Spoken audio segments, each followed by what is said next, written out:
Hello friends, I am C वर्धमानगा। ध्यान से सुनना, जितने भी सीए फाइनल वाले स्टूडेंट है, इससे पहले अपन ने 14 केस सिनेरियो कर लिए थे। 15 नंबर का केस सिनेरियो देखते हैं। पहले आके नीचे क्वेश्चन पढ़ो, हमसे चाहता क्या है सर। देखो नीचे क्वेश्चन में आ जाओ। देखो क्या बोल रहा है sir. Mister Gajanan enterprises, owner of the warehouse in Tamil Nadu, wishes to know whether he is required to obtain registration.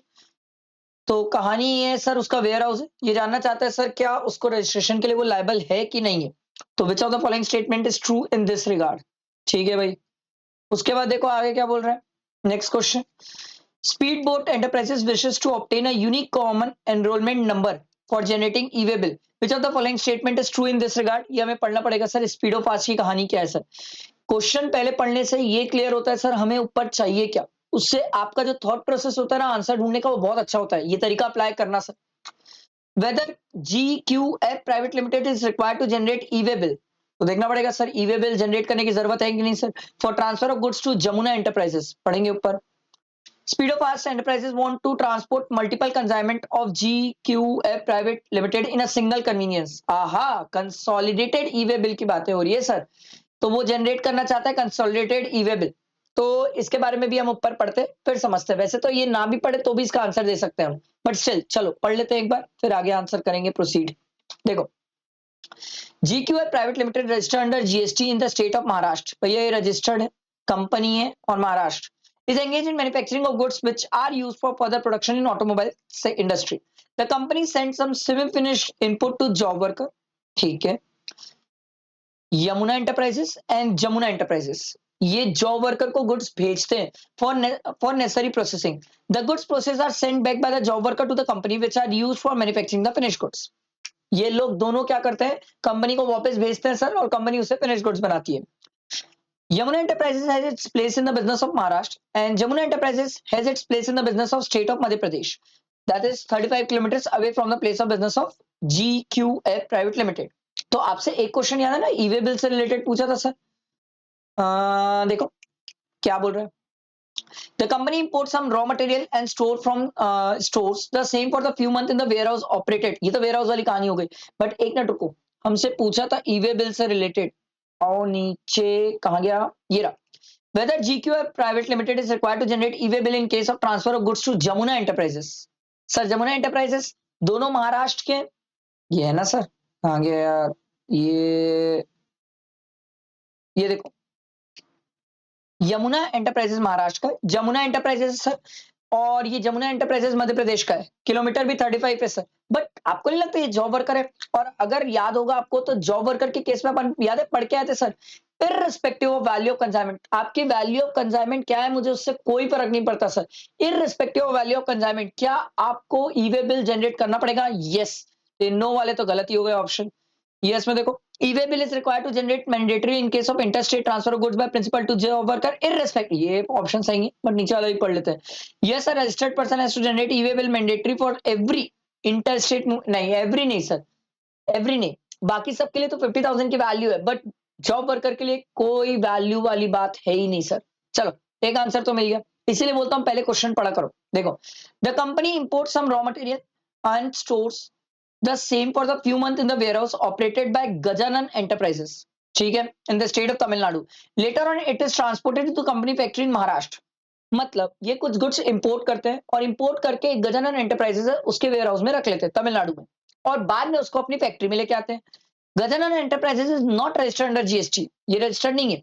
The aggregate turnover of Gajanan enterprises in the current financial year is 18,25,000। तो आपसे second question तो यही पूछा था। अच्छा, इसके आगे एक और लाइन है। The company maintain all the records, document and book of account of its at the place of business in Maharashtra. Company अपना कहां पर मेंटेन करती है डॉक्यूमेंट डिटेल, महाराष्ट्र में। गजानन एंटरप्राइजेस का टर्नओवर तो एक्सीड ही नहीं किया। आओ कहानी देखो, हमसे यही तो पूछ रहा है सर कि क्या गजानन एंटरप्राइजेस जो है उसको रिक्वायर्ड टू ऑब्टेन रजिस्ट्रेशन है कि नहीं है। सर उसका करंट ईयर में टर्नओवर एक्सीड ही नहीं किया, तो सर वो रजिस्टर क्यों करेगा सर। नो। यस वाला तो ऑप्शन हो ही नहीं सकता। नो देखो, No, the Ganana enterprise is not required to take registration under GST as its aggregate turnover is below the threshold limit for registration. However, it is required to obtain a unique enrollment number under GST. हाँ, इसको unique enrolment number रखना पड़ेगा sir, क्योंकि इसके place से goods का movement हो रहा है और आपको भी याद है वेयर हाउस को हम प्लेस ऑफ सप्लाई बोलते हैं सर, तो हमें पता होना चाहिए सर गुड्स का मूवमेंट वेयर हाउस से कहाँ हो रहा है, नहीं तो कितनी टैक्स की चोरी होगी सर। देखो ये तो गलत है, यस वाला तो ऑप्शन ही नहीं है सर, तो हमारा ऑप्शन कौन सा हो जाएगा? बी। समझ आया? देखो इसीलिए बोलता हूँ पहले क्वेश्चन पढ़ने का फायदा है sir. Following are the relevant details of GQ private limited for the month of August. अगस्त के मंथ की डिटेल दी हुई है, टोटल टर्नओवर दिया हुआ है, total input receive during the month दिया हुआ है, total input receive during the month सब सॉरी इनपुट सर्विसेज है, ये इनपुट है, ठीक है। Good send to Yamuna enterprises during the month for the job work purpose for the vehicle, उससे कोई फर्क ही नहीं पड़ता, इससे कोई फर्क नहीं पड़ता। वैसे देखा जाए तो हमने जितना क्वेश्चन पढ़ा उसके हिसाब से तो ये इररिलेवेंट है सर, कोई मतलब ही नहीं है सर। अगला देखो, GQI private limited procure the services of Speedo Fast. Speedo Fast का एक एमसीक्यू था sir. A goods transport agency GTA है सर, जीटीए वाला है सर, ठीक है। Having its place of business in Maharashtra, Gujarat and Kerala. Speedo Fast enterprises is registered in all the state with same PAN. अच्छा, same PAN के साथ ये रजिस्टर्ड है। GQI private limited transport is finish goods to customer, different customer located within Maharashtra through Speedo Fast enterprises. Within Maharashtra Speedo fast enterprises की facility लेके हम goods transport करते हैं।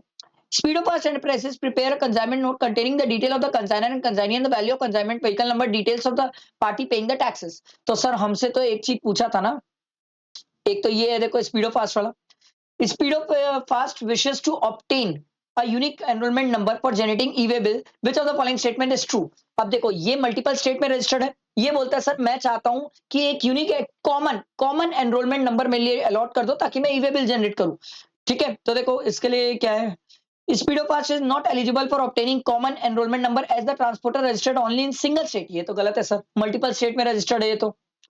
Speedo Pass Enterprises is eligible for obtaining CEN as a transporter registered in multiple state with same PAN is eligible for the same। After obtaining CEN, it can either use ना either use नहीं होता sir, either use नहीं होगा, फिर तो common ये जो common number है sir, common unique enrolment number है, हमें ये यूज करना पड़ता है, दोनों यूज नहीं कर सकते सर, दोनों में से एक। अरे बात दोनों कैसे यूज करोगे सर, इसलिए ये ऑप्शन गलत हो गया, ये नॉट एलिजिबल तो बकवास है। फिर देखो, Speedo Fast Enterprises is eligible for obtaining the CN as it is registered under multiple state with the same pen। After obtaining the CN, it can use it for generating e-way bill and updating Part B throughout the country। हाँ ये सही है ना sir, दोनों use नहीं कर सकते ना sir, common and unique enrolment number ये यूज नहीं कर सकते या फिर जीएसटी नंबर, दोनों एक साथ यूज नहीं कर सकते, दोनों में से एक यूज करोगे सर आप। आ रही बात समझ, बैठा है दिमाग में। और एक और क्वेश्चन था स्पीडो फास्ट को लेके, देखो ये सर मल्टीपल कंसाइनमेंट लेके जाता है, ये जानना चाहता है कि सर क्या मैं कंसोलिडेटेड ई-वे बिल जनरेट कर सकता हूं कि नहीं। तो याद है सर हम कंसोलिडेटेड ई-वे बिल से रिलेटेड क्या पढ़े थे कि सर ट्रांसपोर्टर चाहे तो जितने भी कंसाइनर है उनसे जो गुड्स ले रहा है, जिनके अलग अलग सर कंसाइनी है, अलग अलग सर कंसाइनर है, वो सबके गुड्स ले लेगा, सबके ई-वे बिल ले लेगा, फिर चाहे तो transporter consolidated e-way bill generate कर सकता है। याद है ई-वे बिल 02 था सर। देखो Speedo fast enterprises want to transport multiple consignment, देखो तो कंसोलिडेटेड नो बोलता है, नो तो हो ही नहीं सकता, यस है sir. Yes, Speedo Fast Enterprises can generate the consolidated e-way bill containing the details of the different e-way bill if all the e-way bills have different validity period and even if it is transporting consignment of a different consignee in a single convenience। तो ये option तो सही है, yes वाला। और देख लेते हैं, no Speedo fast enterprises can not, ये तो कैन नॉट तो गलत है। देयर इज नो प्रोविजन, ये तो और गलत है सर। समझ आया, सिंपल बैठा दिमाग में, आई होप क्लियर हुआ होगा। ये केस स्टडी मस्त थी, अच्छी थी, मतलब थ्योरेटिकल पार्ट को कवर करने वाली केस सिनेरियो था, अच्छा था। अब नेक्स्ट केस सिनेरियो के लिए वेट करना, वो भी जल्दी आने वाले सर। जब तक लाइक करना, फ्रेंड्स को शेयर करना, ठीक है। चलो थैंक यू।